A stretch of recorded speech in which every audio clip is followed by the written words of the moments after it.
రావడం జరిగింది. సో మనతో ఈ గ్రామ సర్పంచ్ గారు మనతోనే ఉన్నారు. పేరు వచ్చేసి కడ్డూరి మమత సోమయ్య గారు. అది సర్పంచ్ గారు వీరి గ్రామానికి ఎలా డెవలప్మెంట్ చేయబోతున్నారు వారి మాటలు తెలుసుకున్న ప్రయత్నం చేద్దాం. నమస్తే మేడం, బాగున్నారా? బాగున్నాను మేడం. మా ఊరు హిమ్మత్ నగర్, జఫర్గడ్డ మండల్, జనగామ జిల్లా. నా పేరు మమత.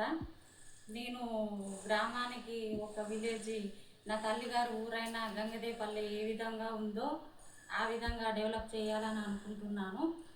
మా ఊరికి సంబంధించిన ఇంకుడు గుంతలు, డ్రైనేజీ సమస్యలు చాలా ఉన్నాయి. అవన్నీ సమస్యలు తీర్చాలని నేను అనుకుంటున్నాను. మా ఊరికి సంబంధించిన గ్రామ ప్రజలు పారిశుద్ధ్యం, మొక్కలు, ఈజీఎస్కు సంబంధించిన మొక్కలను మేము పెంచుతున్నాము.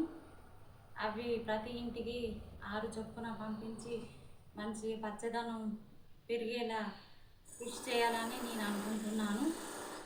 అలాగే స్వచ్ఛంద సంస్థలు ఎవరైనా ముందుకొచ్చి మాకు తోడ్పడగలలని కోరుకుంటున్నాను. మీకు ఓటేసి గెలిపిస్తే మీ గ్రామ ప్రజలకు మీరు ఏం చెప్పాలనుకుంటున్నారు? మన ఊరికి అభివృద్ధికి తోడ్పడాలని, మాకు సహకరించాలని, వారి ఇబ్బందులను చెప్పుకోగలరని నేను కోరుకుంటున్నాను. ఓకే, మీకు మీ పాలక వర్గం మీతో ఎలా ఉంటుంది? మాకు సామరస్యంగా మాకు సహకరిస్తుండ్రు. మేము స్నేహపూర్వకంగానే పనులు చేసుకోగలుగుతున్నాం. ఓకే మేడం, ఇంటర్వ్యూ కన్క్లూజన్ ఇచ్చే ముందు మా ఛానల్ వారికి ఏమైనా చెప్పాలనుకుంటున్నారా? మా గురించి తెలుసుకొని ఇంత దూరం వచ్చి మా కోసం ఇంత శ్రద్ధ తీసుకున్నందుకు మీకు కృతజ్ఞతలు తెలుపుతున్నాను. సో చూసారు కదండి టుడే ఇంటర్వ్యూ. మరి ఇంకేమైనా ఎపిసోడ్లో నెక్స్ట్ ఎపిసోడ్లో మేము ఉంటామని అంటే బై బాయ్.